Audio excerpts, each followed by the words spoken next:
Bible పల్లవి పాడుకుందాం. యేసుని వాక్కు నిత్యం. యేసుని వాక్కు నిత్యము నిల్చు, ఏమి మారినా పొల్లుపోదు. భూమ్యాకాశములు దాటించినాను, మారాజు పలుకు మారాదు.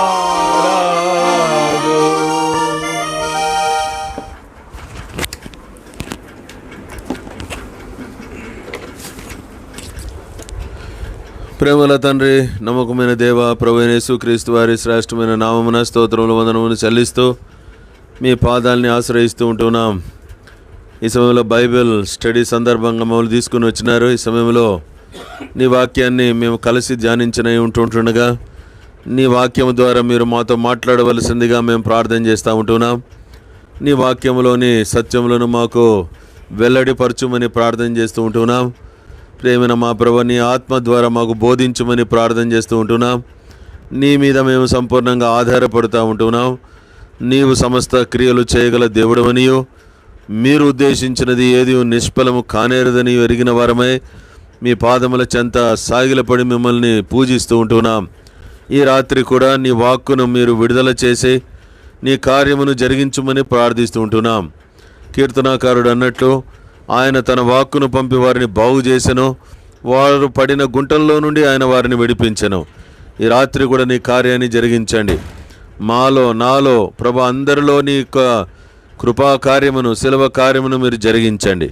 నీ నామమును గణపరుచుకొనండి.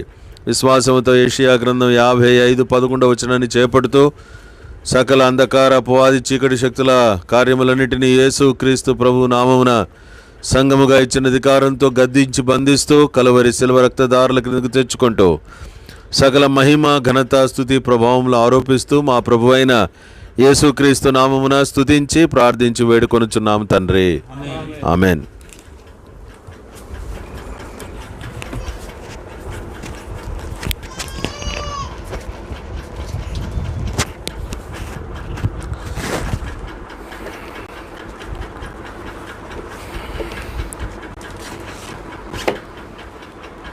ఈ రాత్రి మన ధ్యానం కొరకై దేవుని వాక్యంలో నుండి కొన్ని వాక్య భాగాల్ని మనము చదువుకుంటూ వస్తాం.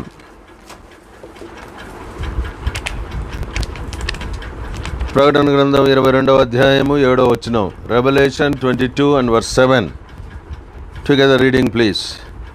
ఇదిగో నేను త్వరగా వచ్చుచున్నాను, ఈ గ్రంథములోని ప్రవచన వాక్యములను గైకొనువాడు ధన్యుడు. 1 తెస్సలోనికీయులకు రాసిన పత్రిక 5:5 1 Thessalonians 5:5 కలిసి చదువుతున్నాం. మీరందరూ వెలుగు సంబంధులను పగటి సంబంధులనై ఉన్నారు, మనం రాత్రి వారము కాము, చీకటి వారము కాము. అపోస్తుల కార్యముల గ్రంథం 26:19 అందరం కలిసి మనం చదువుకుందాం. Acts of the apostles chapter 26:19. Reading together please. కాబట్టి అగ్రిపరాజా, ఆకాశము నుండి కలిగిన ఆదర్శనమునకు నేను అవిధేయుడను కాక. ప్రకటన గ్రంథం 21:3. The book of Revelation chapter 21:3 కలిసి చదువుతున్నాం.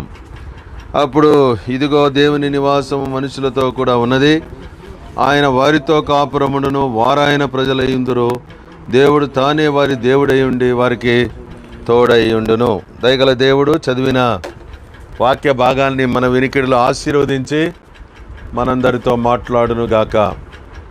22వ అధ్యాయం ప్రకటన గ్రంథం 7 ఆధారము చేసుకొని ప్రభు శీఘ్రముగా రానై ఉన్నాడు అన్నటువంటిది తెస్సలోనిక పత్రికలో మొదటి 2 తెస్సలోనిక పత్రికల్లో కొన్ని ప్రభు రాకడను గురించిన అద్భుతమైనటువంటి విషయాల్ని మనం ధ్యానిస్తూ 5వ అధ్యాయం 5 ప్రభు రాకడ సమయంలో మనం ఏ విధానంలో మనం జీవించాలని ప్రభు కోరుతున్నాడంటే వెలుగు సంబంధులు ఎవరు అని మనము ధ్యానిస్తూ 6 విషయాలు నేర్చుకొని 7వ విషయం అనగా ఎలాగున మనము ఈ లోకంలో జీవించాలి అని అపోస్తుల కార్యములు 26:19 ప్రకారంగా మనము ప్రభు ద్వారా హెచ్చరించబడుతూ వచ్చినాం. కనుక వెలుగు సంబంధులు పరలోకపు దర్శనము కలిగినటువంటి వారు. కనుక పౌలు పొందినటువంటి ఆ దర్శనము ఆ యొక్క అది వెలుగుతో కలిగినటువంటిదిగా ఉంటూ ఉన్నది. దర్శనాన్ని గురించి కొన్ని విషయాలు నేర్చుకున్నాం.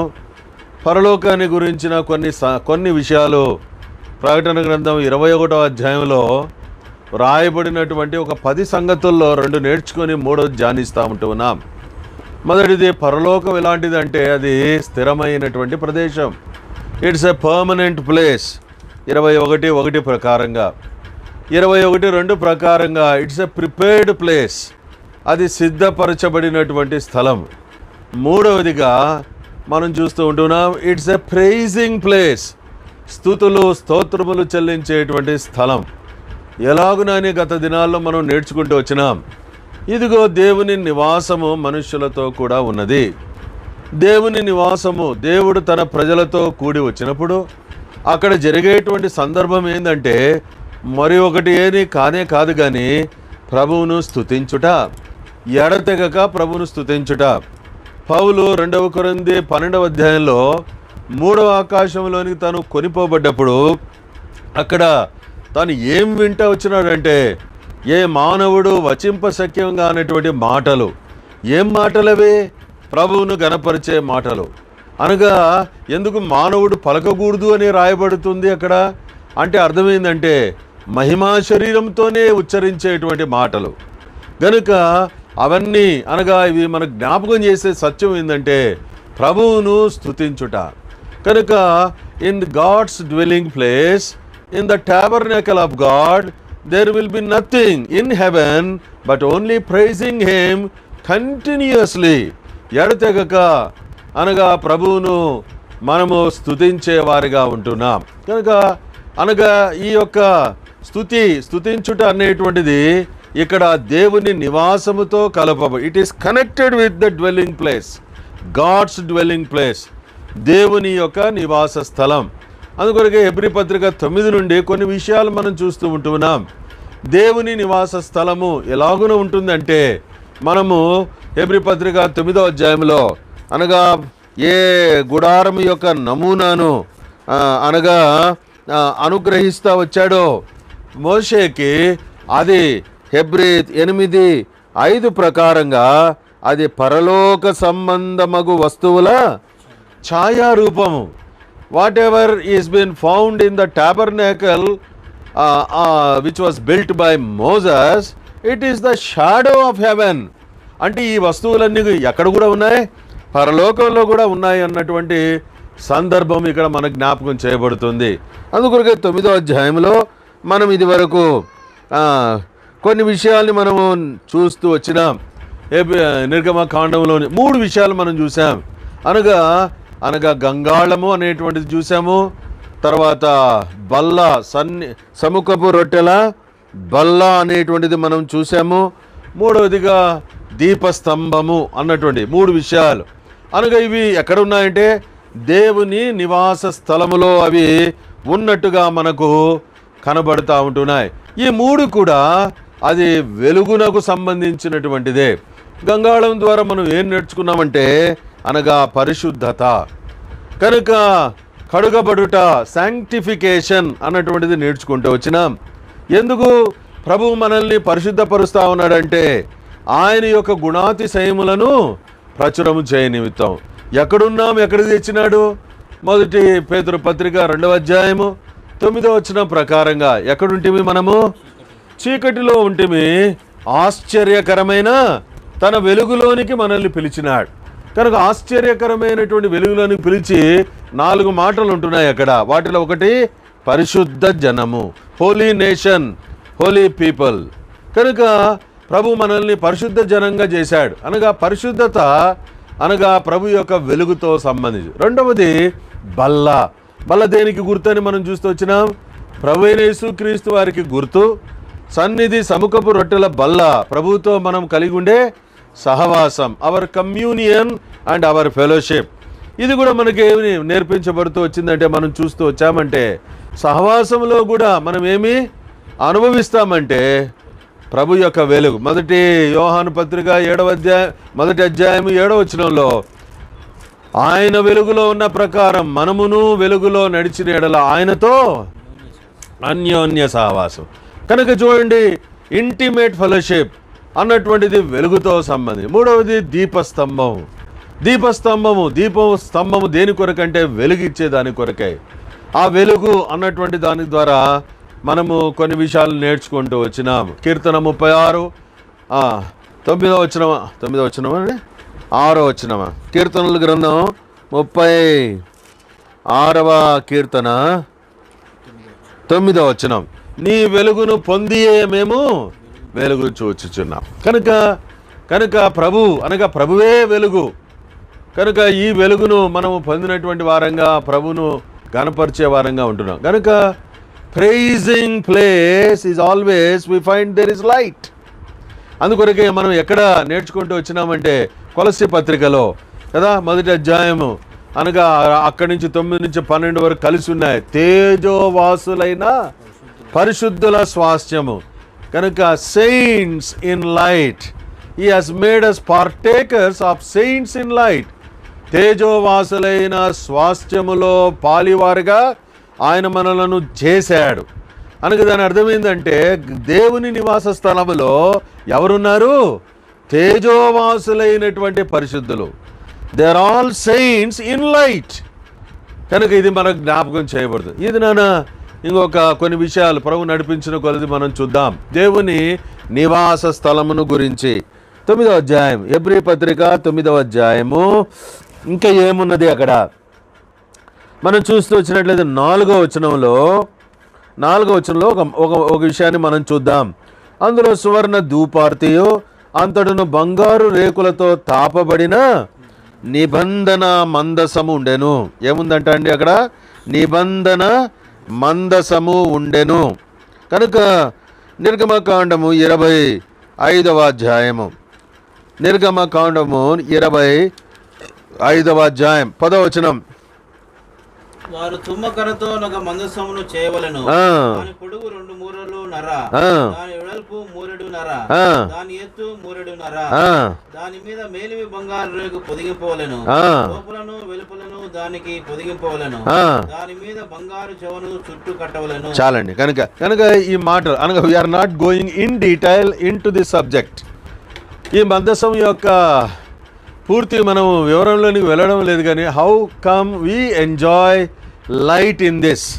దీంట్లో మనం వెలుగును ఎలాగున మనం చూడగలము అన్నటువంటిదే మన యొక్క అంశముగా మనం ఉంటున్నది.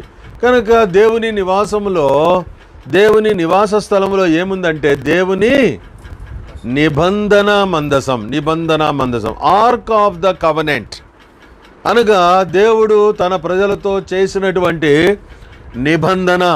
అందుకొరకే దాంట్లో ఏమేమి ఉన్నాయి దాంట్లో మందసములో ఏమేమున్నాయి?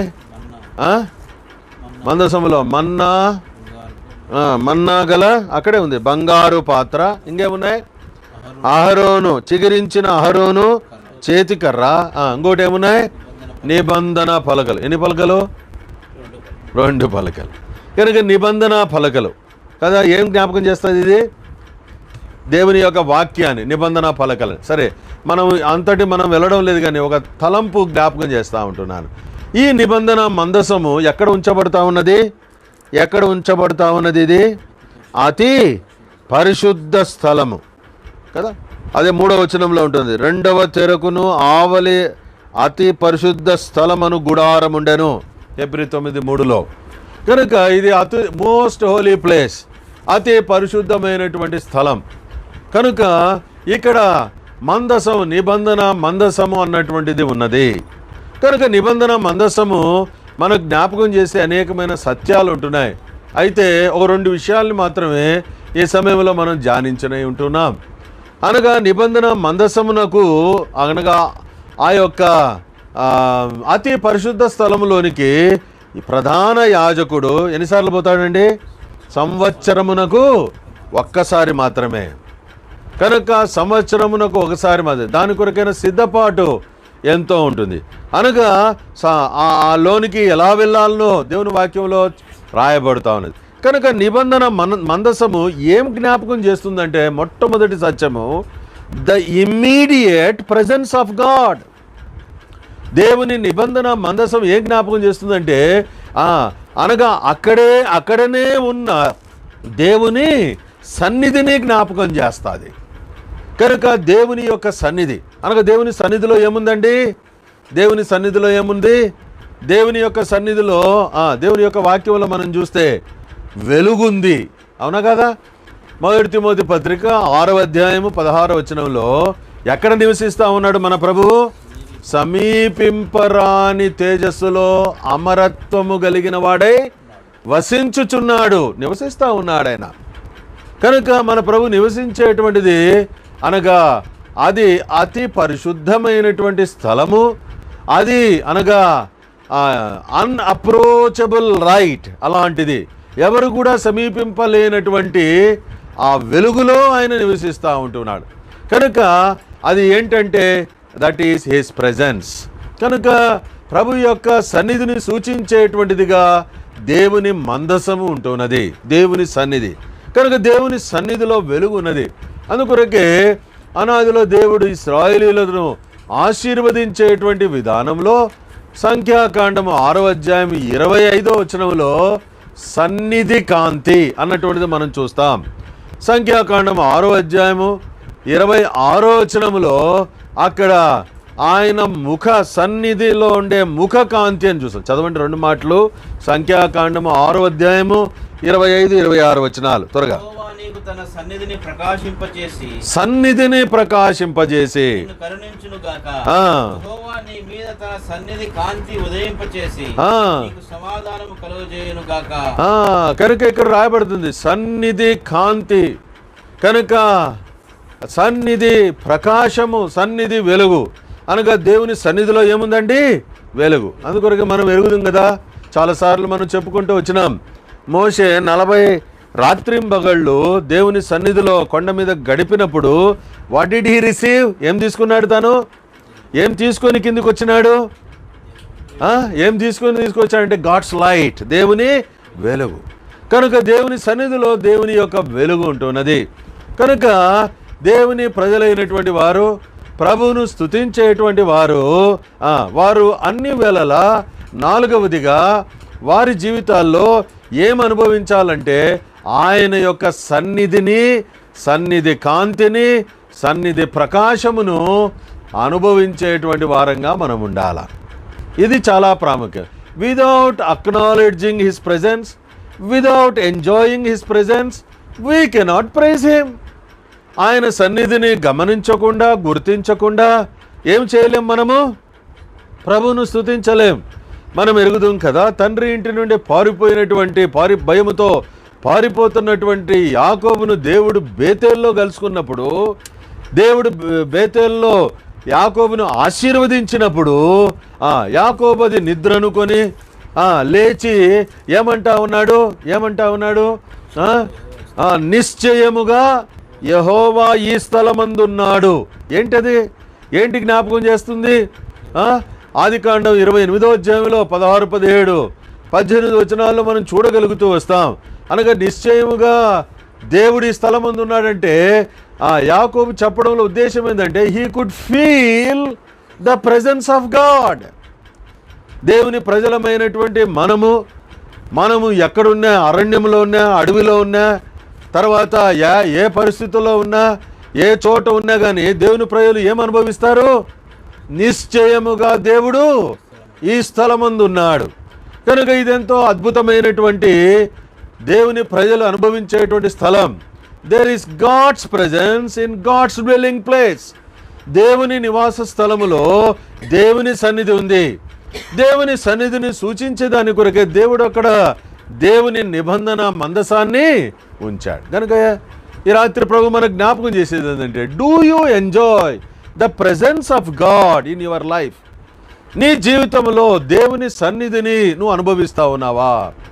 How do you enjoy the presence of God in your life? దేవుని సన్నిధిని ఎలాగున నీవు అనుభవిస్తూ ఉన్నావు? కనుక దేవుని వాక్యంలో కొన్ని విషయాలు మనం చూస్తే, కనుక దేవుని ప్రజలైనటువంటి వారి జీవితాల ద్వారా ప్రభు మనకు అనేకమైనటువంటి విషయాలు నేర్పించేవాడుగా ఉంటా ఉన్నాడు. 2వ సమూయేలు గ్రంథము 7వ అధ్యాయం, సమూయేలు 2వ గ్రంథము 7వ అధ్యాయము 18వ వచనం. దావీదు రాజు లోపల ప్రవేశించి యెహోవా సన్నిధిని కూర్చుండి ఇలాగున మనవి చేసెను, నా ప్రభువా యెహోవా. చాలండి. కనుక ఇక్కడ ఒక మాట మాత్రం మనం జ్ఞాపకం చేసుకుంటున్నాం. ఏం చేశాడు దావీదు? లోపల ప్రవేశించి. ఏందండి లోపల? దావీదు లోపల ప్రవేశించినాడంటే ఎక్కడ లోపల? ఎక్కడ లోపల ప్రవేశించినాడు? అదే పక్కనే రాయబడుతుంది. లోపల అన్నటువంటిది ఏం జ్ఞాపకం చేయబడుతుంది? దేవుని సన్నిధి. కనుక దేవుని సన్నిధిలోనికి వచ్చాడు అనగా మనం ఎరుగుదాం. అనగా తన యొక్క ఉద్దేశం ఏంటంటే మన ప్రభువు కొరకై తాను ఏమి నిర్మించాలా అన్నటువంటిది తాను కలిగి ఉంటున్నాడంటే ఒక నివాసము తాను నిర్మించాలి. అనగా దేవుని మందసం ఎక్కడుంది? డేరాలో ఉంది. నేనైతే ఎక్కడున్నాను? దేవదారు మ్రానుతో కట్టిన నగర్లో ఉన్నాను. అనగా హీ కుడ్ నాట్ టాలరేట్, కానీ తాను ఏమాత్రము కూడా సహించలేకపోతా ఉన్నాడు. కనుక మందిరం నిర్మించాలని తాను కోరుతూ నాతానుతో అనగా పిలిపించి మాట్లాడుతున్నప్పుడు నాతాను కూడా వచ్చి అనేకమైన విషయాలు చెప్పిన తర్వాత కనుక ఇక్కడ మనం చూస్తూ వచ్చినట్లయితే ఏం రాయబడుతున్నదంటే తను లోపల ప్రవేశించి యెహోవా సన్నిధిని అనగా ఇక్కడ మన తలంపు ఇక్కడ లోపల అనే దాని గురించి ఇప్పుడు మళ్ళీ మనం ధ్యానిస్తే మన సబ్జెక్ట్లో నుంచి బయటకు వెళ్ళిపోయినట్లు అవుతుంది. కానీ నేను తలంపు లోపలంటే అంతరంగ జీవితం. సరే, కనుక తాను ఏం చేశాడంటే యెహోవా సన్నిధిని కూర్చుండి. ఇది చాలా ప్రాముఖ్యం. చాలామంది సరిగా కూర్చోలేరు, మందిరంలో కూడా సరిగ్గా కూర్చోలేరు కొంతమంది. కూర్చుండి అన్నటువంటిది ఇంతకుముందు కూడా SIT, stand, walk, run, fly 5 విషయాలు చెప్పుకుంటూ వచ్చినాం. కూర్చుండుట అన్నది ఏం జ్ఞాపకం చేస్తుందంటే ప్రభు యొక్క స్వరము వినుట. కూర్చుండుట. ఎవరండి ఈయన? ఎవరైనా? దావీదు ఎవరు? రాజు. దావీదు రాజు ఎక్కడ? తను యెహోవా సన్నిధిలో ఏం చేస్తా ఉన్నాడు? కూర్చున్నాడు. అక్కడ సింహాసనం లేదు. అక్కడ వేరేటువంటి రాజా సంబంధమైనటువంటివి లేదు. కనుక ఇక్కడ కూర్చుండుట అనేటువంటిది కూడా ఏం జ్ఞాపకం చేయబడుతుంది?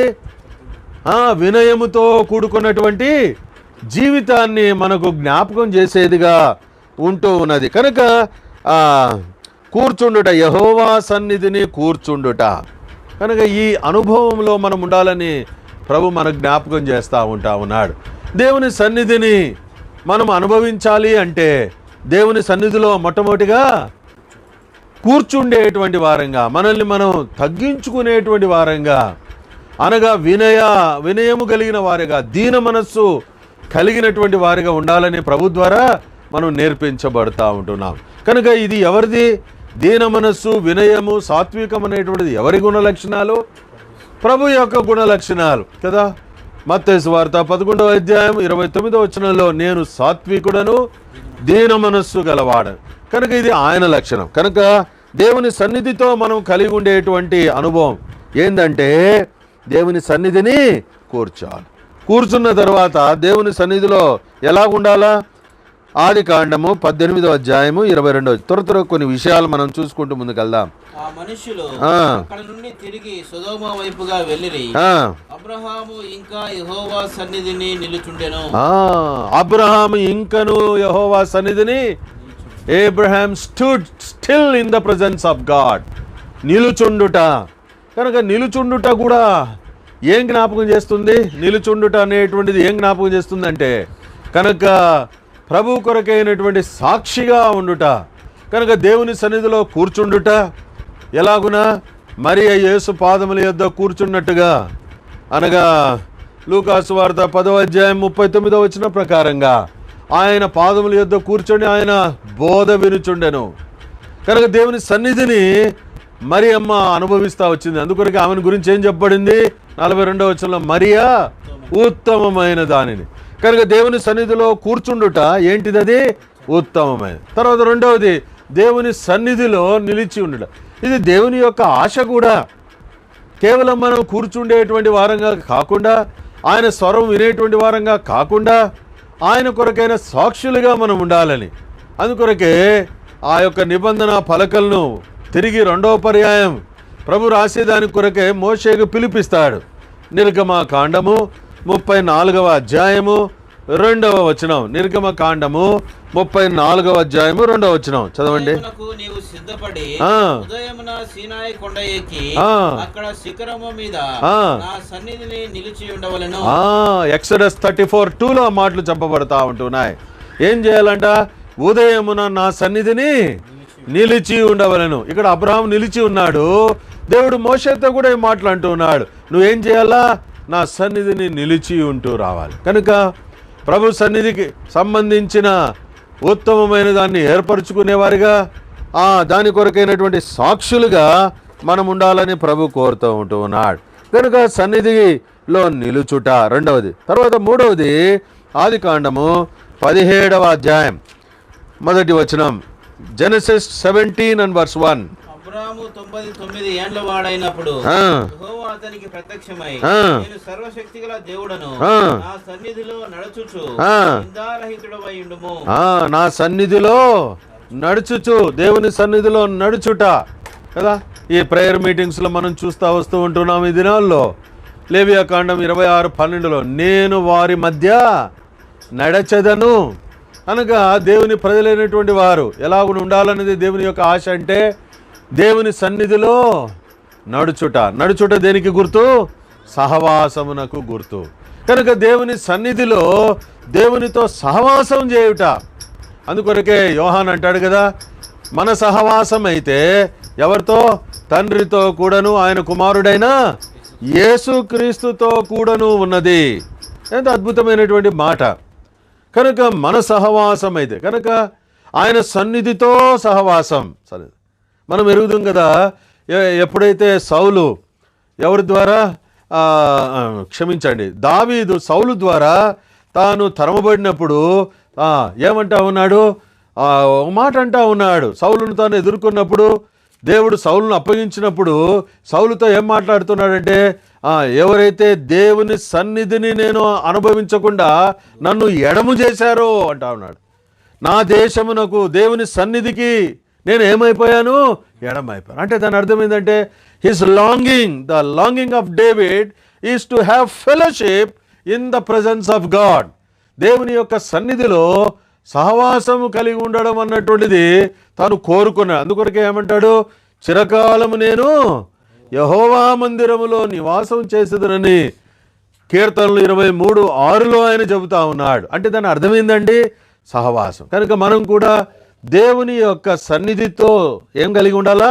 సహవాసం కలిగి, సన్నిధిలో కూర్చోవాలా, సన్నిధిలో నిలిచి ఉండాలా, సన్నిధిలో సహవాసము మనము కలిగి ఉన్నటువంటి వారిగా ఉండాలని ప్రభువు కోరుతూ ఉంటూ ఉన్నాడు.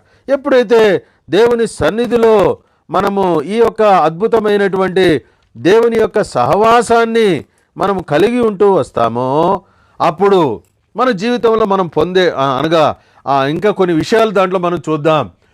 ఆదికాండము 24వ అధ్యాయము 40వ వచనం.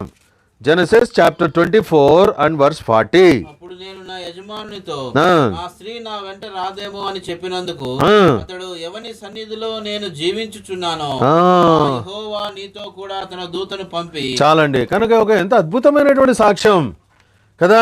ఎవని సన్నిధిలో నేను జీవించుచున్నాను అనగా అబ్రహాము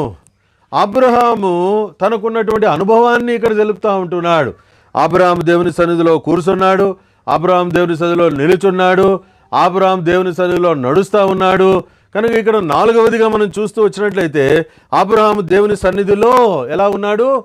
జీవిస్తూ ఉన్నాడు. అంటే దాని అర్థమైంది, దేవుని సన్నిధిలో జీవిస్తూ ఉన్నాడంటే దేవుని సన్నిధి లేకపోతే జీవించలేడు. కనుక ఎంత అద్భుతమైనటువంటిది అనగా దేవుని సన్నిధి తనకు ఎలాగ ఉంటున్నది?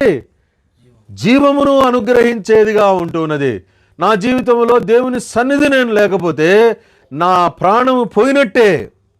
నా జీవము లేనట్టే అన్నటువంటిది తాను ఎక్స్ప్రెస్ చేస్తాడు. ఆ స్త్రీ నా రాకపోతే అంటే ఆ ఎలియాజర్తో అబ్రహాం ఏమంటా ఉన్నాడంటే నేను ఎవని సన్నిధిలో జీవించు. అంటే what a powerful statement this is. కనుక తాను అనుభవిస్తూ ఉన్నాడు, తాను రుచిస్తూ ఉన్నాడు. గనుక ఏమంటా ఉన్నాడు, దేవుని సన్నిధిలో నేనేం చేస్తా ఉన్నా.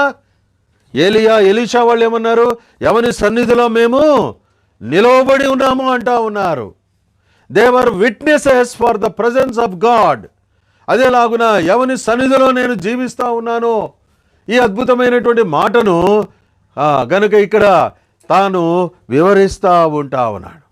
కనుక ఎవరైతే దేవుని సన్నిధిలో జీవిస్తారో వారు ఎలా ఉంటారంటే దేవుని సన్నిధి లేకుండా ఉండలేరు. అందుకొరకే ఇంకొక తలంపు ఏంటంటే people who live in the presence of God will appear in the presence of God. అందుకొరకే కీర్తనాకారుడు ఒక అద్భుతమైనటువంటి విషయాన్ని అంటాడు. కీర్తనలు 42:2 వచనం. కీర్తనలు 42:2 వచనం చదవండి. దేవుని కొరకు తృష్ణగొనుచున్నది, జీవం గల దేవుని కొరకు తృష్ణగొనుచున్నది. దేవుని సన్నిధికి నేను ఎప్పుడు వచ్చేదను, ఆయన సన్నిధిని నేను ఎప్పుడు కనబడదను. ఎంత అద్భుతమైనటువంటి మాట. ఆయన సన్నిధిని నేను ఎప్పుడు కనబడదను. కనుక they will have a longing to be appear. అందుకొరగా నాదిలో దేవుడు ఇశ్రాయేలీయులకు కొన్ని అద్భుతమైనటువంటి విధులు కట్టడలను నియమిస్తూ వచ్చినాడు. ఇంతకుముందు కూడా మనము గత దినాల్లో చదువుతూ వచ్చినమైన ఒకసారి ఆ మాట చదువుదాము. నిర్గమకాండము 23వ అధ్యాయము 17వ వచనంలో ఆ మాటలు మనం చూడగలుగుతూ ఉంటున్నాం. సంవత్సరమునకు 3 మారులు పురుషులందరూ ప్రభువైన యెహోవా సన్నిధిని కనబడవలెను. సంవత్సరమునకు 3 మారులు అందరూ ప్రభువైన యెహోవా సన్నిధిని. ఎంత అద్భుతమైనటువంటి మాట. కనుక ఎవరు దేవుని సన్నిధిలో జీవిస్తూ ఉంటారో వారు దేవుని సన్నిధిని చూడకుండా, దేవుని సన్నిధిని కనబడకుండా వారు ఉండలేరు. ఇది ఐదవది కదా. ఎన్నండి మనం చూస్తూ వచ్చినాం, దేవుని సన్నిధిని కూర్చుండుట, దేవుని సన్నిధిని నిలుచుట, దేవుని సన్నిధిని నడుచుట, దేవుని సన్నిధిని జీవించుట. ఇప్పుడు ఐదవది ఏంటంటే ఇది దేవుని సన్నిధిని కనబడుట. కనుక దేవుని సన్నిధిని కనబడేవారు ఏం చేస్తారు అంటే దేవుని యొక్క సన్నిధిని వారు వెదికేటువంటి వారిగా ఉంటారు. 105వ కీర్తన 4వ వచనం 105 Psalm and verse 4. యెహోవాను వెదకుడి, ఆయన బలమును వెదకుడి, ఆయన సన్నిధిని నిత్యము వెదకుడి.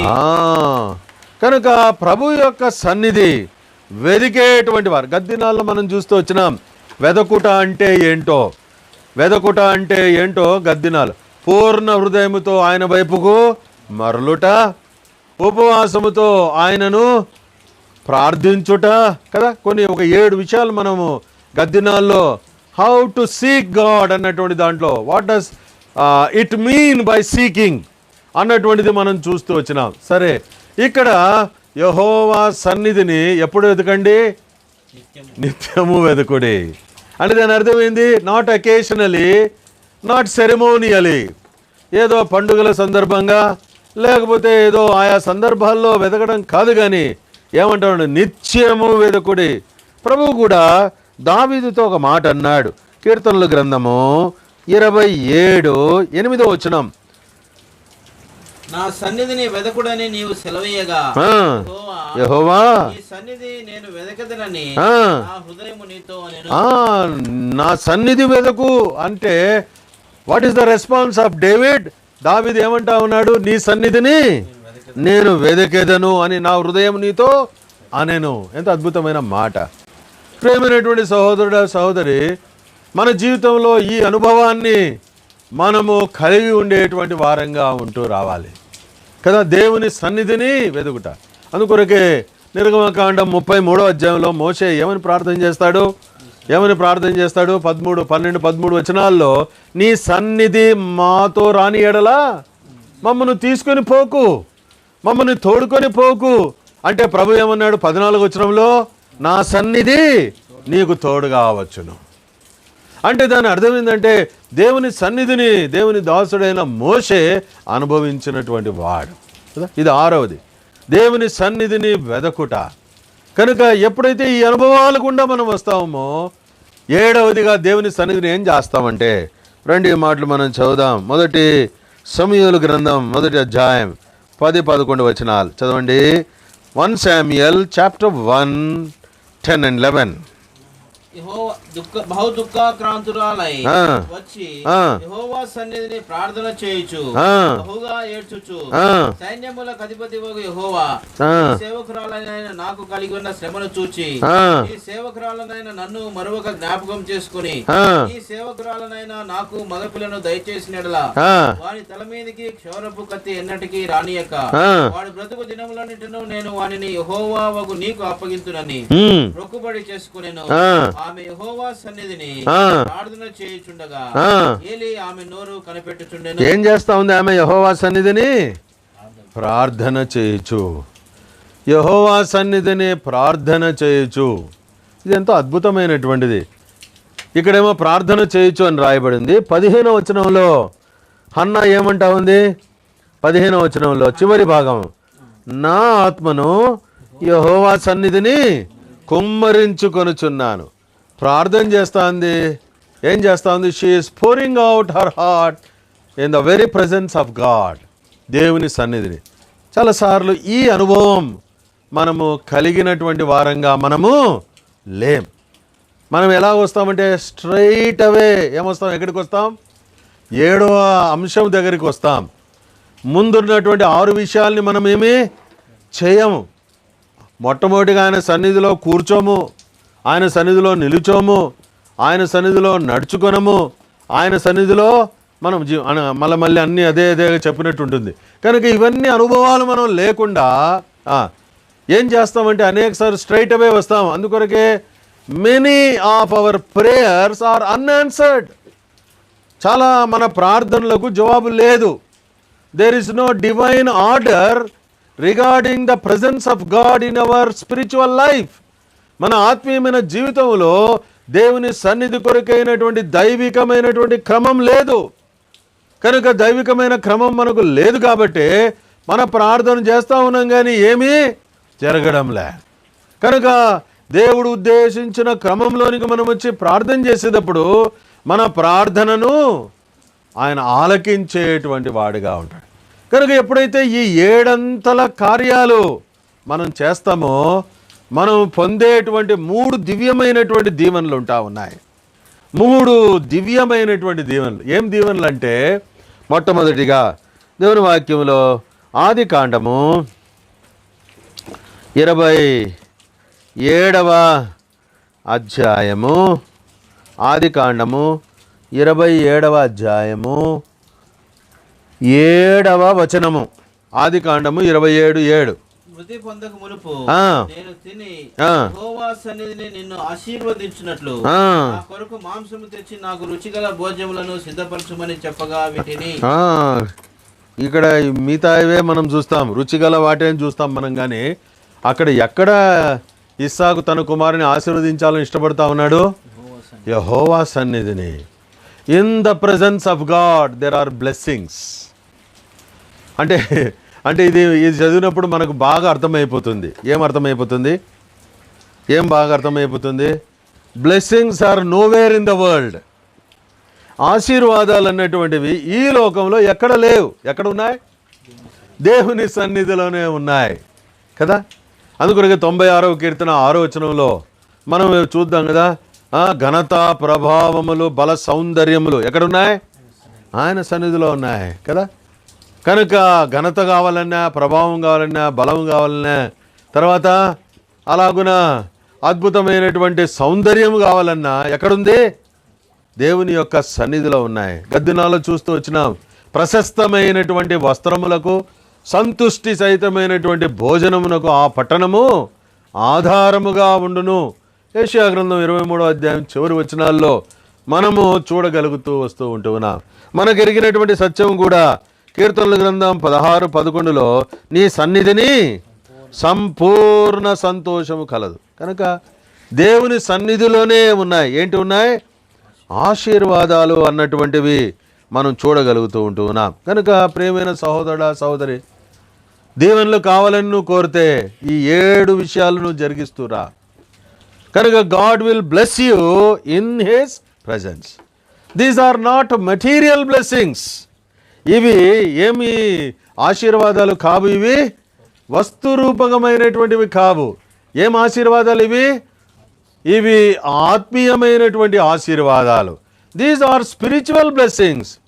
ఇంకో మాట చెప్పాలంటే దీస్ ఆర్ లాస్టింగ్ బ్లెస్సింగ్స్. ఇవి నిలిచి ఉండేటువంటి ఆశీర్వాదాలు.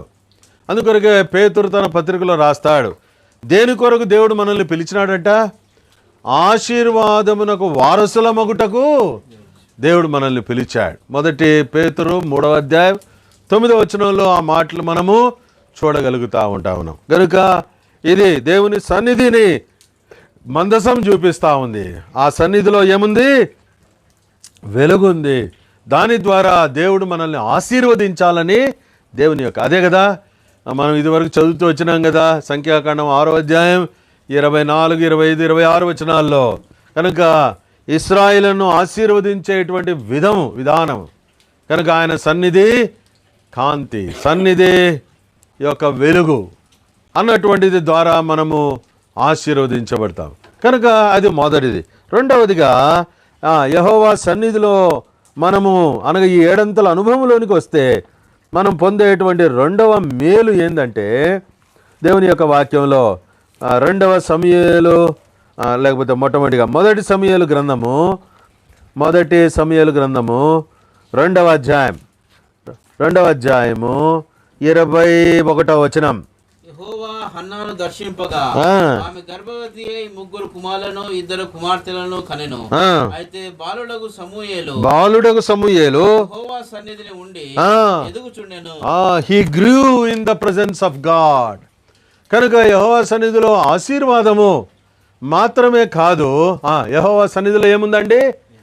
ఎదుగుదల, అభివృద్ధి అనేటువంటిది ఉంది. ఏం ఎదుగుదల అండి? ఆత్మీయమైనటువంటి ఎదుగుదల, ఆత్మీయమైనటువంటి వృద్ధి. ఎక్కడున్నాడు ఇప్పుడు ఈయన? ఎక్కడున్నాడు? సమూయేలు ఎక్కడున్నాడు?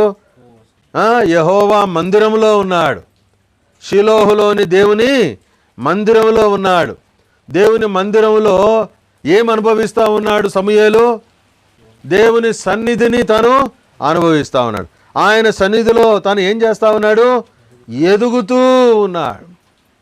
ఎదుగుతూ ఉన్నాడంటే దేవుని వాక్యాన్ని దేవుడు తనకి ఇచ్చాడు. సమూయేలుని కదా, సమూయేలు దినాల్లో, న్యాయాధిపతుల దినాల్లో యెహోవా వాక్కు ప్రత్యక్షమగుట అరుదు. ఎప్పుడైతే దేవుడు సమూయేలుని ఏర్పరచుకున్నాడో, యెహోవా సన్నిధిలో ఎదుగుతున్నాడు అనేదానికి ప్రూఫ్ ఏంటి, రుజువు ఏంటి అంటే, దాను మొదలుకొని బేర్షెబా వరకు ఏం కలుగుతూ వచ్చింది? దేవుని యొక్క మాటలు వినబడుతూ వచ్చినాయి. అదే కదా దేవుని వాక్యంలో 3వ అధ్యాయం 1 సమూయేలు గ్రంథం 21వ వచనంలో, షిలోహులో యెహోవా తన వాక్కు చేత సమూయేలునకు ప్రత్యక్షమగుచుండెను.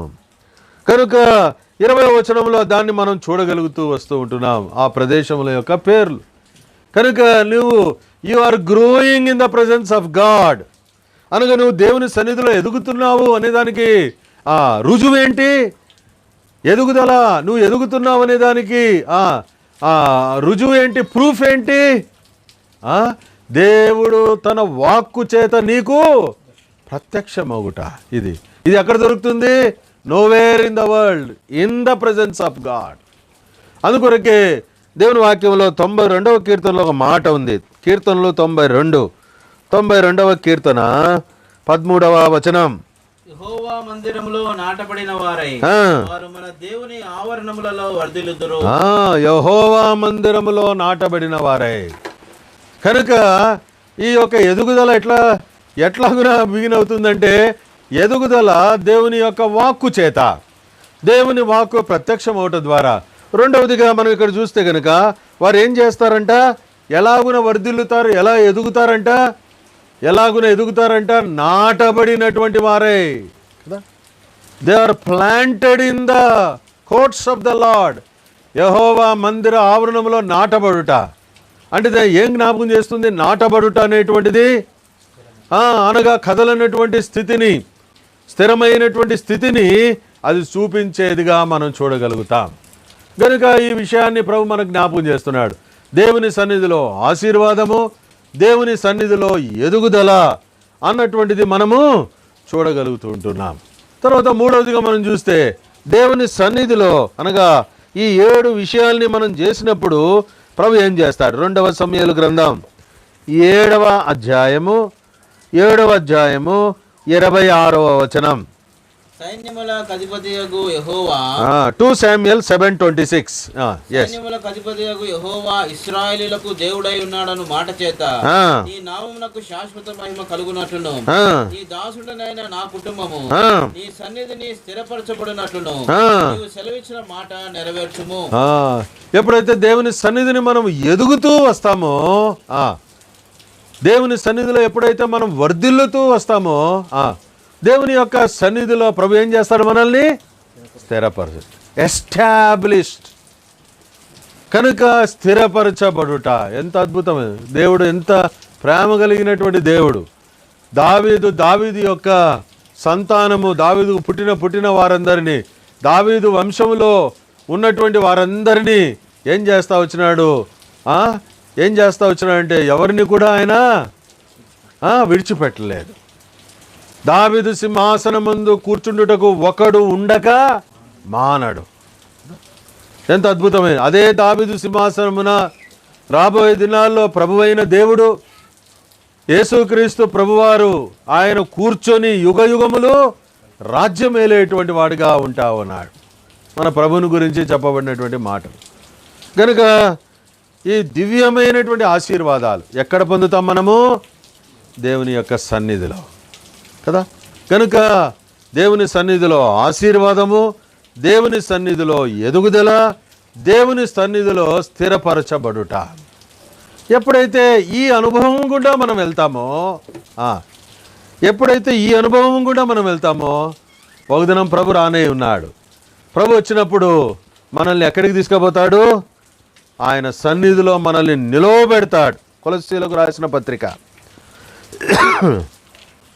1వ అధ్యాయం 21-22 వచనాలు త్వరగా. మరియు గత కాలమందు దేవునికి దూరస్తులను మీ దృష్టిల వలన మీ మనసులో విరోధ భావం గలవారునై ఉండిన మిమ్మును కూడా తన సన్నిధిని పరిశుద్ధులుగాను నిర్దోషులుగాను నిరపరాధులుగాను నిలవబెట్టుటకు ఆయన మాంసయుక్తమైన దేహమందు మరణము వలన ఇప్పుడు మిమ్మును సమాధానపరచెను. ఏం చేస్తాడంట? ఒక దినము తన సన్నిధిని నిలవబెట్టుటకు. ఇంగ్లీష్లో చాలా చక్కగా ఉంది. ఏముంది? To present before him in his presence. Present అంటే పరిచయం చేయడం. ఆయన సన్నిధిని ఒక దినం ఏం చేస్తాడంటే ప్రభు మనల్ని he will present, see my son, my daughter, నా కుమారుడు నా కుమార్తెను చూడు. కనుక ఎవరు వీళ్ళు? నా సన్నిధిలో 7 అంతల దివ్యమైనటువంటివి, 3 అంతల ఆశీర్వాదకరమైనటువంటివి పొందిన వాళ్ళు. గనుక వాళ్ళని ఏం చేస్తా ఉన్నాడంటే నిలవబెడతా ఉన్నాడు. ఇక్కడ ఇండివిజువల్గా నిలవబెడతా ఉన్నాడు, ఇండివిజువల్గా. కనుక అదేలాగున ఎఫెసీ పత్రిక 5వ అధ్యాయంలో he will present as a glorious church, మహిమగల సంఘముగా ఆయన ఏం చేయనే ఉంటున్నాడు? నిలవబెట్టనే ఉంటున్నాడు. ఎంత అద్భుతమైనటువంటిది. కనుక దేవుని నివాస స్థలములో ఏముందండి? మనం ధ్యానం చేస్తున్నటువంటి 4వ అంశం ఏంటిది? దేవుని మందసం. దేవుని నివాస స్థలములో దేవుని మందసం ఉంది. దేవుని మందసం దేని గుర్తుగా ఉంటున్నది? దేవుని సన్నిధిని గుర్తుగా ఉన్నది. ప్రియ సహోదరుడా సహోదరి, చివరి దినాల్లో మనం ఉంటున్నాం. ఈ చివరి దినాల్లో దేవుని సన్నిధిని నువ్వు అనుభవించాలని ప్రభు నిన్ను ఎంతైనా కోరుతా ఉన్నాడు. ఒకవేళ ఇంకా నువ్వు దేవుని సన్నిధిని రాకుండా ఇంకా పాపములో, చీకటిలో, అతిక్రమములో నువ్వు ఒకవేళ జీవిస్తూ పాపమును, పాపేచ్ఛలను, శరీరేచ్ఛలను, లోకేచ్ఛలను వాటినే నువ్వు జరిగిస్తూ ఈ లోకంలో ఉంటే రాబోయే ఆ యొక్క లోకంలో ప్రభు నీ కొరకు సిద్ధపరిచినటువంటి ఆ స్థలములో నీకు పాలు లేదు. కనుక ప్రభు నీకు ఈ యొక్క సమయాన్ని ఇస్తూ ఉంటుండగా ఉన్నపాటునే ఆయన దగ్గరికి వచ్చి నీ జీవితం ఆయనకు సమర్పించుకొని నీ పాపమును ఆయన చెంత ఒప్పుకొని పాపము కొరకై పశ్చాత్తాపపడి పాపినైన నన్ను కరుణించు అని పాపములను ఒప్పుకొని అలాగున ప్రభు సన్నిధిలోనికి నువ్వు వచ్చినట్లయితే ప్రభు తన చిత్తానుసారంగా నీ పాపములను క్షమించి సమస్త దుర్నీతి నుండి నిన్నేం చేస్తాడు? పవిత్రులుగా చేస్తాడు. ఎప్పుడైతే నువ్వు పవిత్రపరచబడతావో ఇప్పుడు చెప్పినటువంటి ఈ యొక్క విషయాలన్నీ, దివ్యమైన 10 విషయాలన్నీ నీ జీవితంలో నీ అనుభవంగా ఉంటుంది. ప్రేమైనటువంటి విశ్వాసి, నీ జీవితంలో దేవుని సన్నిధిని నువ్వు అనుభవిస్తూ ఉంటున్నావా? దేవుని వాక్యంలో ఒక హెచ్చరిక, విశ్వాసులైనటువంటి మనకు ఒక హెచ్చరికను ప్రభు ఇస్తూ ఉంటున్నాడు. మనం ఎరుగుదాం కదా, దేవుడు యోనాతో ఒక మాట అంటూ వచ్చినాడు. నీవు లేచి నినివే అను మహాపట్టణమునకు పోయి దానికి దుర్గతి కలుగునని ప్రకటింపవలనని చెప్పినప్పుడు తాను దేవుని మాటను త్రోసిపుచ్చి ఎక్కడి నుంచి పోతా ఉన్నాడు చూడండి. 3వ వచనం, 1వ అధ్యాయం యోనా గ్రంథం 3వ వచనం. అయితే యెహోవా సన్నిధిలో నుండి తర్షీషు పట్టణమునకు పారిపోవలెనని యోనా యొప్పేకు పోయి తర్షీషునకు పోవు ఒక ఓడను చూచి ప్రయాణమునకు కేవు ఇచ్చి యెహోవా సన్నిధిలో నిలువక ఓడవారితో కూడి తర్షీషునకు పోవుటకు ఓడ ఎక్కెను. కనుక ఇక్కడ మనం చూస్తూ వచ్చినట్లయితే 2 విషయాలు దీంట్లో మనం చూస్తూ ఉంటున్నాం. యెహోవా సన్నిధిలో నిలవక అంటే తను ఏం చేయలేకపోతా ఉన్నాడు? దేవుని సన్నిధిలో నిలవలేకపోతా ఉన్నాడు. అంటే దేవుడు తన సన్నిధిలో తాను నిలిచి ఉండాలని, తన సాక్షిగా నినివే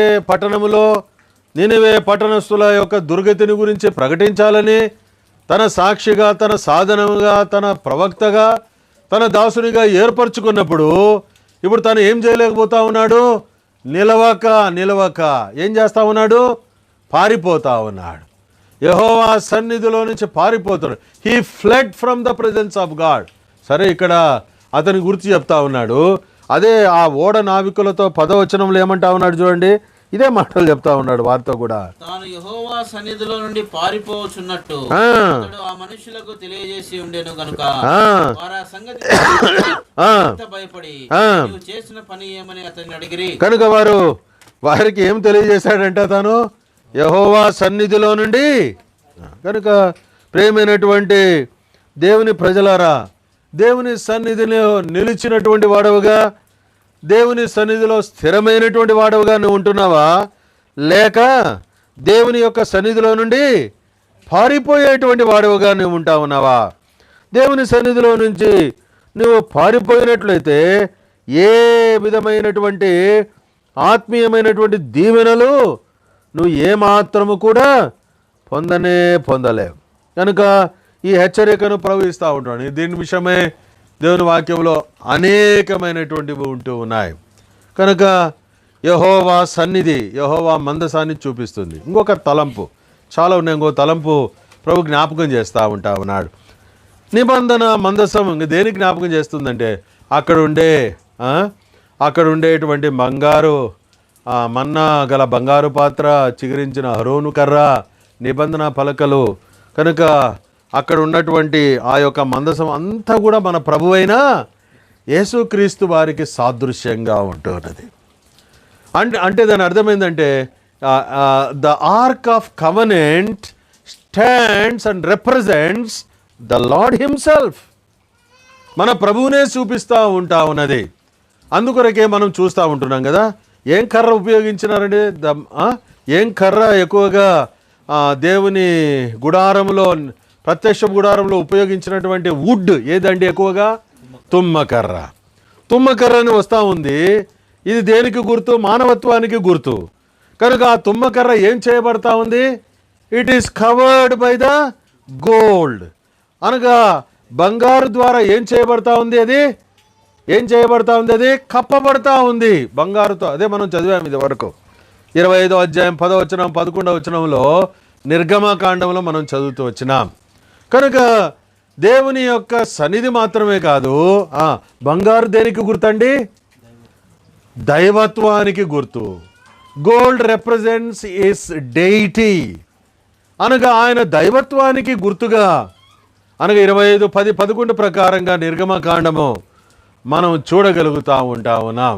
కనుక మన ఆత్మీయమైన జీవితంలో కనుక మనము అనగా దేవుని సన్నిధిని మాత్రమే కాదు, దేవుని సన్నిధిని మాత్రమే కాదు, దైవత్వమును అనగా దేవుని యొక్క దైవత్వం అంటే దేవుని యొక్క స్వభావమును, అది 2వ పేతురు పత్రిక 1వ అధ్యాయం 4వ వచనంలో మనం చూస్తూ వచ్చినట్లయితే అక్కడ మనం ఎరుగుదాం కదా, ఏమిచ్చాడండి ఏమిచ్చాడు ఆయన ప్రభు మనకు? తన వాగ్దానముల ద్వారా లోకములో నుండి భ్రష్టత్వమును తప్పించుకొని దైవ స్వభావములో పాలివారమగినట్లుగా మనల్ని ఆయన చేసినాడు. He has made us partakers of divine nature. ఆ డివినిటీ, ఆ డెయిటీ ఏం చేశాడండి? మన మానవత్వం పైన ఆయన కప్పాడు. ఎలాగున తుమ్మకర్ర బంగారు రేకుతో అది కప్పబడిందో అది మనకు ఆయన అనుగ్రహించాడు. రక్షణ వస్త్రము ఇచ్చాడు, నీతి వస్త్రముతో కప్పాడు. ఇవన్నీ కప్పుతూ ఇంకోటి కూడా ఏంది ఆయన కప్పింది? ఆయన ప్రేమతో కప్పాడు. ఇంకేంటి కప్పాడంటే ఆయన యొక్క దైవత్వం. నిబంధన మందసం దేవుని సూచించేదిగా ఉంది. అందుకని మనం ఎరుగుదాం కదా, ఏలీ దినాల్లో వారు యుద్ధంలో ఉంటా ఉన్నారు. యుద్ధంలో ఉన్నప్పుడు ఇశ్రాయేలు ఏమవుతా వచ్చారు? ఓడిపోతా వచ్చినారు. ఓడిపోయినప్పుడు వాళ్ళు అనుకున్నారు, ఏం తీసుకొస్తే మాకు విజయం వస్తుంది అనుకున్నారు వాళ్ళు? మందసం తెస్తే అనుకున్నారు. చదవండి ఆ మాటలు 4వ అధ్యాయము 5వ వచనం నుండి 2 మాటలు చదవండి. యెహోవా నిబంధన మందసము దండులోనికి రాగా ఇశ్రాయేలందరూ భూమి ప్రతిధ్వనించినంతగా గొప్ప కేకలు వేసిరి. ఫిలిష్తీయులు ఆ కేకలు విని హెబ్రీయుల దండులో ఈ గొప్ప కేకల ధ్వని ఏమని అడిగి యెహోవా నిబంధన మందసము దండులోనికి వచ్చినని తెలుసుకుని జడిసి దేవుడు దండులోనికి వచ్చాను. చాలండి, ఇంకా తర్వాత ఆ విషయాలన్నీ మనం చదువుకోవచ్చు. వీళ్ళు ఎందుకు తెచ్చినారు? 3వ వచనము 4వ అధ్యాయము 3వ వచనం చివరి భాగం చదవండి. షిలోహులోనున్న యెహోవా నిబంధన మందసమును మన మధ్య నుంచుకొందాము రండి, అది మన మధ్య నుండిన ఎడల అది మన శత్రువుల చేతిలో నుండి మనలను రక్షించునది. కనుక ఇలాంటిది అనగా ఇక్కడ నా తాత్పర్యం ఏంటంటే వాళ్ళు తీసుకొచ్చినటువంటి విధానం సరైనది కాదు. వాళ్ళు సరిగా లేరు కాబట్టి మందసం కాదు, ఇంకోటి అంటే ప్రభువే వాళ్ళతో లేడు. అందుకొరకే మనం ఎరుగుదాం కదా, ఏం జరిగింది అక్కడ? ప్రభావము 4వ అధ్యాయం చివరి వచనంలో దేవుని ప్రభావం ఇశ్రాయేల్లో నుండి వెడలిపోయింది. Glory departed. కనుక ఎలాగునా ప్రభు వారికి తన యొక్క విజయాన్ని ఇవాడు. అనగా నా తలంపు ఏంటంటే మందసం తీసుకొని వచ్చినప్పుడు శత్రువులు ఏమంటా ఉన్నారు చూడండి, వాళ్ళ స్వరము, శత్రు స్వరం ఏమంటా ఉంది? దేవుడు మధ్యలోనికి వచ్చాడు. అంటే the arc of the covenant represents hour God. మన దేవునికి అది సాదృశ్యంగా ఉంది. అంటే దాని అర్థం ఏంటంటే ఈ లోకంలో దైవ స్వభావాన్ని ప్రభు మనకిచ్చాడే. దైవ స్వభావాన్ని మనకి ఇచ్చాడు కాబట్టి నీవు నేనేం చేయాలా? We have to represent God in and through our lifes. మన జీవితాల ద్వారా దేవునిని మనం ఏం చేయాలి? ఇతరులకు చూపించాలి. ఇది ప్రభు మన జీవితంలో నుంచి కోరేటువంటి వాడిగా మనం చూడగలుగుతూ ఉంటున్నాం. అందుకొరకే చాలాసార్లు మన జీవితంలో దేవుని ఎరిగినాం కానీ దైవ స్వభావంని ఇతరులకు మన జీవితాల్లో కనపరచలే. ఎందుకు కనపరచడంలే? ఎందుకు దైవత్వం మన జీవితాల ద్వారా కనపరచబడడంలే? ఏం కనబడతా ఉంది? మానవత్వమే కనబడుతుంది. మానవత్వం అంటే మంచి మాటలు అనుకుంటారు. మళ్ళా మానవత్వం అంటే మనిషి అంటే అర్థం ఏంటంటే చావునకు లోనైనటువంటి వాడు. ఏం క్రియలు బయలుపరచబడుతున్నాయి? నిర్జీవమైనటువంటివి బయలుపరచబడతా ఉన్నాయి. జీవం కలిగినటువంటివి దేవుని స్వభావం కలిగి ఉండి మనము బయలుపరచబడటంలే. చాలాసార్లు గుర్తించడంలే. వీళ్ళు గుర్తించినారు ఫిలిష్తీయులు. ఆ యొక్క తూర్పు దేశపు జ్ఞానులు కూడా ఏం తీసుకొచ్చినారు ప్రభువుకు? బంగారు సామ్రాణి బోలం. బంగారం దేనికి గుర్తు? తమ పెట్టెలు విప్పి ఆ కానుకలు ఆయనకు చెల్లించి ప్రభువును వాళ్ళు ఏం చేశారు? ఆరాధించి మ్రొక్కారు వాళ్ళు. అనగా తలంపు ఏంటంటే వాళ్ళు ఆయన దేవుడని గుర్తెరిగారు. అనేక సార్లు మన ఆత్మీయమైనటువంటి జీవితంలో ఇలాంటివి లేవు. అందుకొరకే రోమీయులకు రాసినటువంటి పత్రికలో ఎలాగున ఉందంటే మొదటి అధ్యాయంలో కొన్ని విషయాలు, కొన్ని మాటలు అక్కడ మనము చూడగలుగుతూ వస్తాం. రోమీయులకు రాసినటువంటి పత్రిక మొదటి అధ్యాయము 19 లేదండి 20వ వచనం చదువు. 20-21.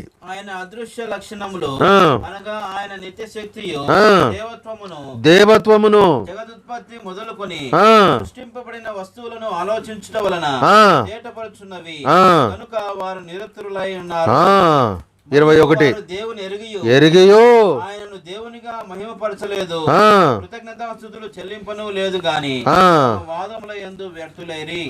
దైవత్వం లేదు, ఎరిగి కూడా వాళ్ళు ఏం చేయలేదు, ఏ మాత్రం కూడా ప్రభువును అనగా ఈ ఫిలిస్తీన్లో ఉండేటువంటి భయము మొదటి సమయాల గ్రంథం 4వ అధ్యాయంలో ఎవరిలో లేదు, ఇశ్రాయేల్ లేదు. నేటి దినాల్లో మనం చూస్తే అన్య జనులలో ఉండేటువంటి దేవుని భయము అనేక సార్లు దేవుని ఎరిగినటువంటి వారమైనటువంటి మనలో లేనే లేదు. కారణము 28వ వచనం ప్రకారంగా వారు తమ మనసులో దేవునికి చోటీయనొల్లకపోయిరి, చేయరాని కార్యములు చేయుటకు దేవుడు వారిని భ్రష్ట మనస్సుకు అప్పగించు. ఇదే భ్రష్టులం అయిపోయినా కనుక దైవత్వము అనేటువంటిది ఈ నిబంధన మందసం చూపిస్తుంది, దేవుని చూపిస్తూ ఉంది. మన దేవుడు ఎవరు? మొదటి అధ్యాయం 5వ వచనం ప్రకారం ఎవరు? దేవుడు వెలుగై ఉన్నాడు. గాడ్ ఈజ్ లైట్ కదా. వెలుగు సంబంధంగా దేవుని చూపించలేకపోతున్నాం, దైవ వెలుగును ప్రకాశింప చేయలేకపోతూ ఉంటున్నాం. కనుక ప్రభు మనకు జ్ఞాపకం చేస్తున్నాడు. కనుక ఆయన సన్నిధి. రెండవది ఎక్కడుందండి దేవత్వము? దేవత్వం ఎక్కడుంది? కొలస్సీ పత్రిక 2వ అధ్యాయం 9వ వచనం, క్రీస్తులో 2:9 చదువు.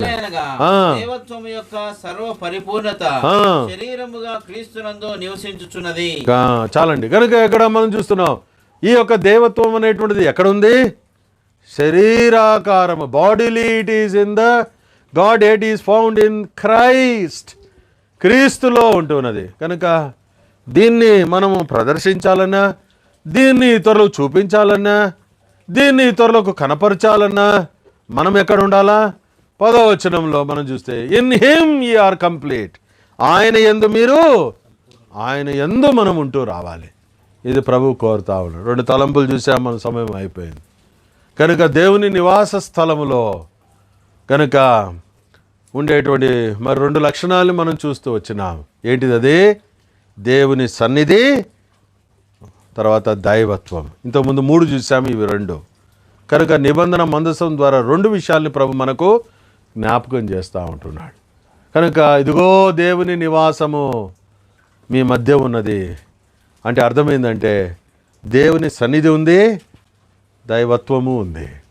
ఇలాగున మనము కలిగినటువంటి వారమై మనం ముందుకు సాగాలని ప్రభు కోరుతాడు. ఒకసారి మన జీవితాలు పరీక్షించుకుందాం. ఎక్కడైతే ఇంకా ప్రభువుకు మనము ప్రభు సన్నిధిని అనుభవించకుండా, అనగా ఆయన దేవత్వమును మనము కలగకుండా, దైవ స్వభావమును కలగకుండా మనం ఉంటే ప్రభు దగ్గరికి వస్తాం. అందుకొరకే హెచ్కేల్ గ్రంథం 36:26లో నేను వారిలో రాతి గుండెను తీసి మాంసపు గుండెను నేను వారికి ఇచ్చేదనని చెబుతూ ఏం కలుగజేస్తాడంటే నూతన స్వభావము, నూతన హృదయము కదా కలుగజేసేదను అనే మాటలు అక్కడ మనం చూస్తాం. కనుక ప్రభు దగ్గరికి వస్తాం. ప్రభువా, ఈ యొక్క మిగతా దినాల్లో, ఈ చివరి దినాల్లో మీరు అక్కడ ఆసనమైన దినాల్లో ప్రపంచ పరిస్థితులు తారుమారైపోయినాయి, ప్రపంచం ఒక చోట నిలిచిపోయింది ప్రభువా. అలాగున భూకంపాలు, అలాగున యుద్ధములు, యుద్ధ సమాచారము, ఇవన్నీ ప్రభువా మత్తయి సువార్త 24లో చెప్పబడినట్లు సమీపంగా ఉన్నాయి. ఈ దినాల్లో ప్రభువా నీ సన్నిధిని నేను అనుభవిస్తూ, నీ స్వభావాన్ని, దైవ స్వభావాన్ని, దైవత్వాన్ని కలిగి ఆ వెలుగు సంబంధి వలె నన్ను నేను ముందుకు కొనసాగిపోయేటట్టుగా సహాయం చేయమని మనం అడిగితే ప్రభు సహాయం చేసేటువంటి వాడిగా మనం చూడగలుగుతాం. మిగతా 2 విషయాలు ఏంటంటే 6, 7 చూడలేదు కానీ ఆ మాట చెప్పాలని ఇష్టపడతాను. దేవుని వాక్యంలో మనం చూస్తే ఆ దేవుని నివాస స్థలంలో ఏముందంటే 40వ అధ్యాయము నిర్గమకాండం 35వ వచనంలో, మొదటి రాజుల గ్రంథం 8వ అధ్యాయంలో రెండవ దినవృత్తాంతముల గ్రంథం అలాగున 7వ అధ్యాయంలో మనం చూస్తూ వచ్చినట్లయితే గాడ్స్ గ్లోరీ, దేవుని మహిమ ఉంది కదా. మన జీవితాల ద్వారా కూడా దేవుడు తన మహిమను బయలుపరచాలని ఇష్టపడుతూ ఉంటున్నాడు. మహిమ కొరకే పిలిచాడు, మహిమను మనకి ఇచ్చాడు, మహిమతో నింపాడు, మహిమను కనుపరచాలని ఇష్టపడుతూ ఉంటున్నాడు.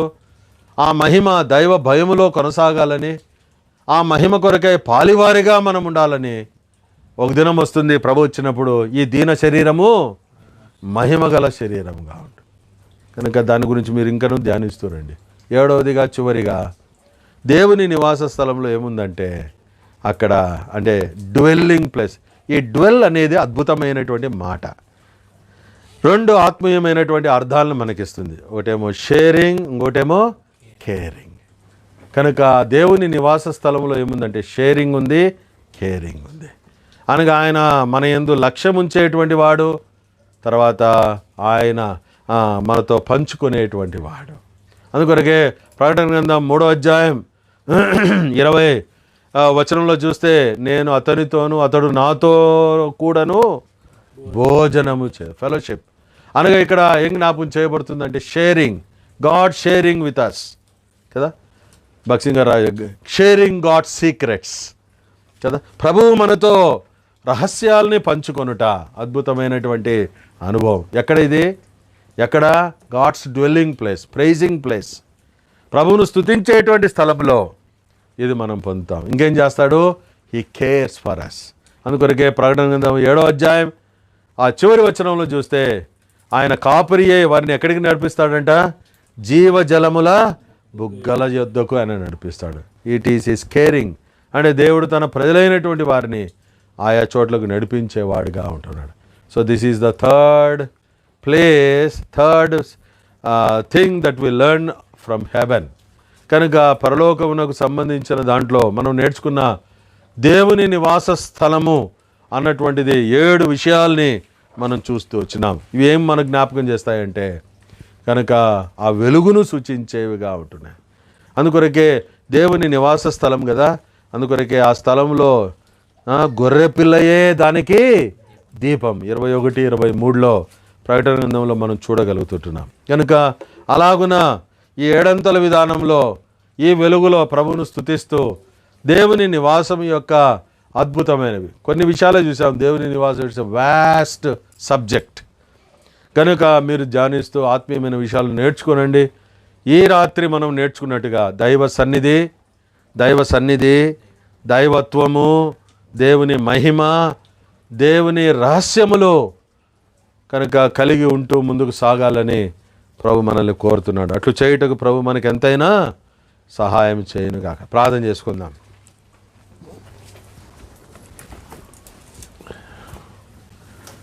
ప్రేమగల మా ప్రియమైన పరలోకమందున తండ్రి, మా ప్రియమైనటువంటి దేవ యేసుక్రీస్తు ప్రభు మా ప్రియ రక్షకుని నామమున మీ పాదముల చెంత ఈ రాత్రి కొన్ని విషయాలు క్లుప్తంగా మేము ధ్యానించుటకు మాకు బోధించిన ఆత్మీయ సంగతుల కొరకే వందనాలు.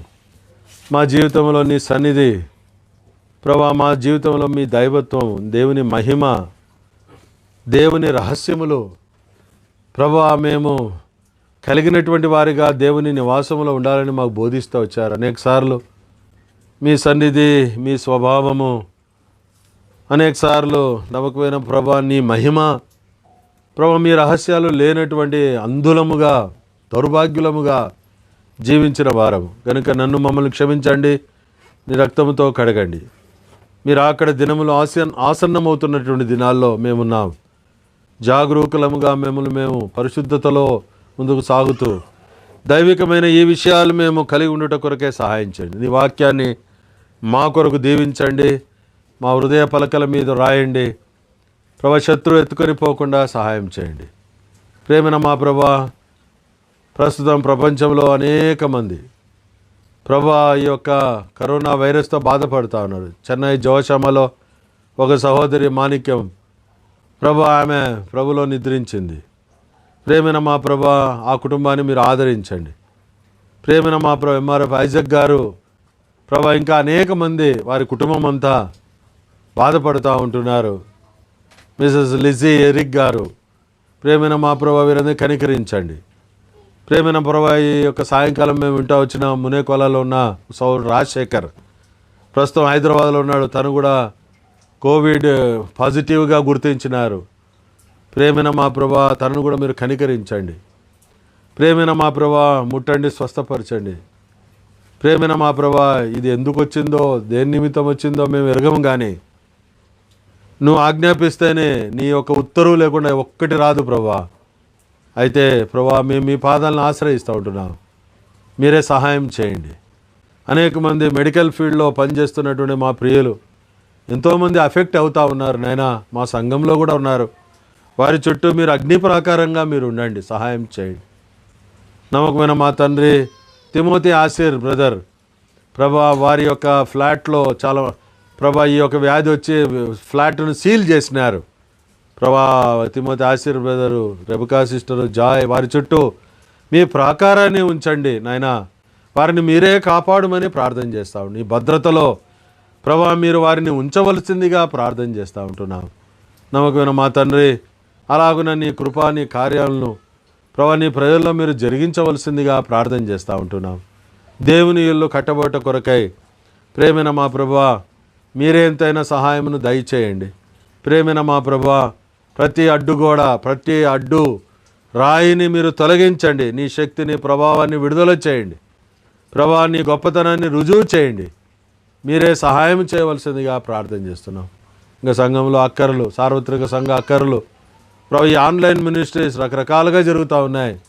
ప్రేమైన మా ప్రభా నీ ప్రజల క్షేమం కొరకై ఏదో మమ్మల్ని మేము కనపరుచుకునేదానికి కాక కేవలం దేవుని మహిమ కొరకై ప్రభా మేము ఇది జరిగించుటకు సహాయం చేయండి. ఎక్కడ ప్రేమైన మా ప్రభా మేము కనబడకుండా సహాయం చేయండి. కనబడకుండా అంటున్నాం కానీ కనబడతానే ఉండాము. ప్రేమైన మా ప్రభా మీరే మాకు సహాయం చేయండి నాయనా. ఇలాంటి స్థితిలో నుండి త్వరగా మేము తొలగించబడి ప్రభా మేము సమాజంగా కూడి మిమ్మల్ని కనపరిచేటువంటి వారిగా మేము ఉండగలిగినట్లు సహాయం చేయండి. ఈ దినము కొంచెం లేటుగా మేము వింటూ వచ్చినాం ప్రభా. సోదరుడు సొలొమోను ప్రభా తాను ఈ లోకాన్ని వదిలి మరణించాడని ప్రభా కుటుంబాన్ని మీరు ఆదరించి ఓదార్చమని ప్రార్థన చేస్తూ ఉంటూ ఉన్నాం. ప్రేమైన మా ప్రభా అలాగున మీరే సమస్తమును మహిమకరంగా ప్రభా నీ నామ మహిమార్థమై సమస్తాన్ని మీరు జరిగించమని మమ్మల్ని మేము నీకు అప్పగించుకుంటూ మా ప్రార్థన ఆలకించినందుకు కొరకై స్తోత్రములు చెల్లిస్తూ యేసుక్రీస్తు ప్రభు నామమున స్తుతించి ప్రార్థించి వేడుకొనుచున్నాము తండ్రి. మన ప్రభు అయిన యేసుక్రీస్తు యొక్క కృపయు, తండ్రి అయిన దేవుని అపారమైన ప్రేమయు, పరిశుద్ధ ఆత్మని యొక్క అన్యోన్య సహవాసం మనకందరికీ తన ప్రజలకు సదాకాలం తోడై ఉండును గాక. ఆమేన్.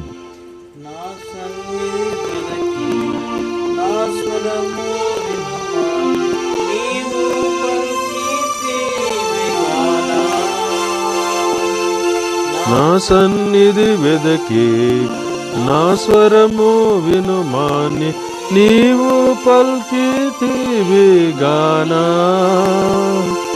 నీ సన్నిధి నే వెదకి నీ స్వరమే వినేదాను, నీ సముఖమును దాచకు.